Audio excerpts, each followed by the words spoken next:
Hello dear, मैं engineer Asif sir आप सभी का अध्ययन कोचिंग के यूट्यूब चैनल पर स्वागत करते हैं। बेटा राई राई से पहाड़ बनता है, तो बेटा हम छोटे छोटे कॉन्सेप्ट को क्लियर करते रहेंगे और आपके लिए एक दिन खूब ढेर सारा कॉन्सेप्ट बन जाएगा। ठीक है, तो बेटा आज एक अच्छा सा क्वेश्चन करते हैं जो आरआरबी एनटीपीसी के लिए बहुत इंपॉर्टेंट है। एसएससी सीजीएल में क्वेश्चन आ भी चुका है। ये क्वेश्चन करने से आपके और सब भी कॉन्सेप्ट क्लियर हो जाएंगे। ठीक है ना, तो एक जो कन्फ्यूजन होता है इस टाइप के क्वेश्चन में वो एकदम बिल्कुल खत्म हो जाएगा। तो बेटा मैं क्वेश्चन लिखता हूं और मैं आपको समझाता हूं। ठीक है, देखो बेटा एक क्वेश्चन इस तरीके का है, ए का b% प्लस बी का a%। बेटा ये क्वेश्चन है, गौर से देखिएगा। बेटा देखिए इस क्वेश्चन को सॉल्व करना है तो आपको बता दूंगे बेटा मैथ में अगर सिंप्लीफिकेशन इस चीज में क्या होता लिखा होता है तो इसका मतलब होता है मल्टीप्लाई। क्या होता है? मल्टीप्लाई। ठीक है ना, जहां कहीं भी प्रतिशत लिखा हो तो इसकी जगह 1/100 लिख देते हैं। क्या लिख देते हैं? 1/100। बेटा इसको सॉल्व करते हैं, का की जगह हमेशा मल्टीप्लाई और प्रतिशत होता है तो उसकी जगह हटाकर हम 1/100 लिख देते हैं। तो बेटा आपको समझाते हैं। देखिए इसको क्या लिखा हुआ, a मल्टीप्लाई b मल्टीप्लाई 1/100 लिखा हुआ है, ऐसे लिखा हुआ ना। देखो बेटा ये b मल्टीप्लाई a मल्टीप्लाई 1/100 लिखा हुआ है, समझ में आ रहा है ना। ठीक है, देखो बेटा कोई चीज अगर मल्टीप्लाई है, अगर लिखा है a इंटू बी तो चाहे b को पहले लिखो और चाहे a को लिखो, उनका मतलब तो एक ही होता है। देखो अगर मैं इसको यहां पर लिख दिया, इसको यहां पर लिख दिया तो कोई कंफ्यूजन है क्या? अगर इसको मैं यहां पर लिख दिया और यहां पर लिख दिया तो कोई कंफ्यूजन नहीं है। दोनों चीज बेटा देखिए इसमें किसी एक को कामा ले सकते हैं, चाहे ए को कामा ले लो और चाहे बी को कामा ले लो, किसी एक को कामा ले सकते हैं ना बेटा। देखो बेटा अगर हमने ए को कामा ले लिया तो बचा क्या, बी मल्टीप्लाई 1/100 प्लस यहां पर क्या लिखेंगे, बी मल्टीप्लाई 1/100। ये ऐसे लिख सकते हैं। ठीक है, अब देखो बेटा किसी को कॉमन ले सकते थे, ए को भी ले लिया या तो बी को ले लिया। अब यहां पर गौर से देखिए ए ये है क्या बेटा, 2 है ना बेटा, सेम है तो ऐड कर दिया। तो बेटा 2b मल्टीप्लाई 1/100 लिख सकते हैं, इस तरीके का लिख सकते हैं। अब देखो बेटा ये तीनों मल्टीप्लीकेशन है, क्या है? मल्टीप्लीकेशन है। तो इसको क्या लिख सकते हैं हम लोग, ए देखिए तीनों मल्टीप्लीकेशन है, मल्टीप्लाई 2b और यहां मल्टीप्लाई क्या लिखा है 1/100, ये ऐसे लिखा हुआ है 1/100।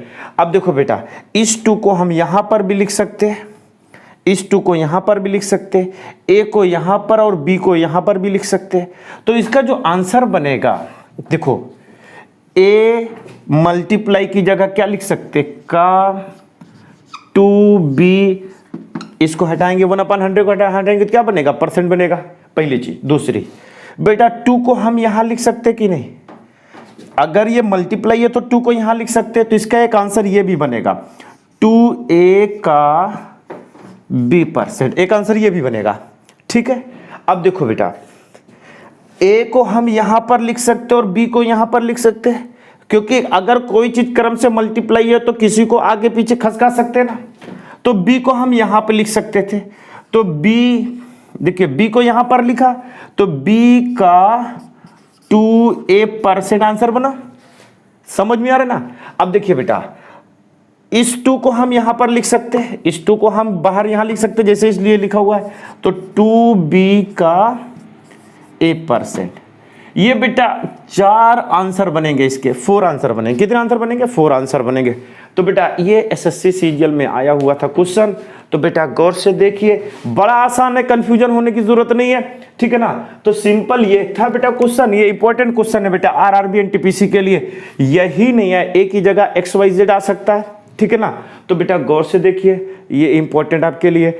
देखिए इस पे कैलकुलेशन भी बन सकता है, इस पे न्यूमेरिक मतलब इस पे संख्याएं भी दे सकता है, तो उसको भी ऐसे ही सॉल्व करना है। ठीक है, अगर ये आपका कॉन्सेप्ट क्लियर हो गया तो बेटा इस पे जो क्वेश्चन बनेगा ये ए बी के अलावा इस पर नंबर भी दे सकता है। यहां पर 28 का 12% लिख सकता है, 12 का 28% लिख सकता है। तो ये भी सेम टू सेम सॉल्व करना है।